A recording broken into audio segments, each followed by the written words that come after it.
Hello, নমস্কার। আমি সুকান্ত পণ্ডিত। আমি এই মুহূর্তে আছি আমার স্টুডেন্টের বাড়িতে। তো আমি এইমাত্র টিউশন ছুটি দিলাম। তো স্টুডেন্টেরই ঠাকুরদা, উনি খুব সুন্দর গান করে। একদিন আমি বাড়ি ফেরার পথে শুনেছিলাম। তো আজকে আমি ওনারই একটি সুন্দর গান আপনাদের সামনে তুলে ধরার চেষ্টা করব। এই যে উনি এখানে আছেন। আপনার নাম কি? চঞ্চল দাস। ওনার নাম হলো চঞ্চল দাস। আচ্ছা, আপনি কি আগের থেকেই সঙ্গীত ভালোবাসতেন, গান করতেন? আগের থেকে আপনি গান করতেন না? গান করতাম। আচ্ছা আচ্ছা, গান করতেন। তো যাই হোক, উনি আমাকে একদিন আমি বলেছিলাম যে দাদু, আমি আপনার একটি গান রেকর্ড করব। তো উনি একদিন আমাকে বলেছিলেন যে দাদু ভাই, গান কবে রেকর্ড করবা?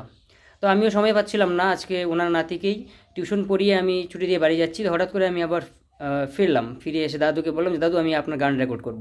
তো দাদু খুব খুশি হয়ে আমাকে বললেন আচ্ছা ঠিক আছে। তো উনি করতাল নিয়ে আসলেন। দেখা যাক কী সুন্দর গান উনি করে। তো আপনারা আশা করি গানটি শুনলে অবশ্যই খুশি হবেন, এবং ভালো লাগলে অবশ্যই লাইক, কমেন্ট এবং শেয়ার করবেন। আর আমাদের গ্রামে এই ধরনের অনেক মানুষ রয়েছেন যারা খুবই খুবই ভীষণ রকমভাবে সঙ্গীত প্রেমী। তো তাদেরকে কেউ কখনো তুলে ধরে না। তাদের এই সঙ্গীত, যে তাদের যে এই প্রতিভাটা, এটা সুপ্ত রয়ে গেছে।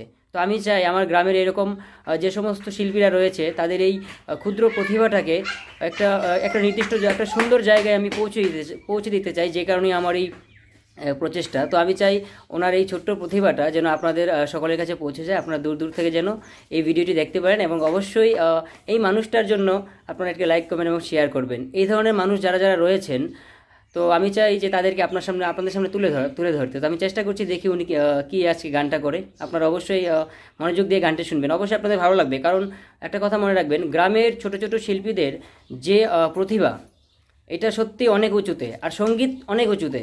আর আমি ভীষণ রকমভাবে সঙ্গীত প্রেমী। তো যেই কারণে আমি আজকে ওনার গান রেকর্ড করতে চলেছি। তো দেখা যাক কি হয়। সবাই দেখতে থাকুন।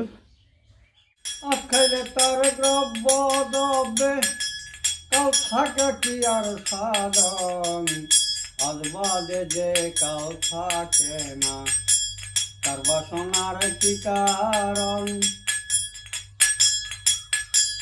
আজ বাদে যে কাল থাকে না, তার বাসনার কি কারণ?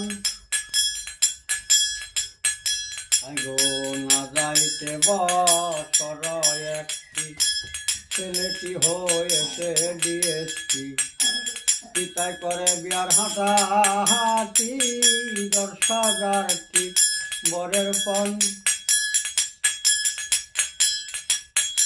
আগো না যাইতে বছর একটি ছেলেটি হয়েছে ডিএসপি, পিতায় করে তারা তারে দালান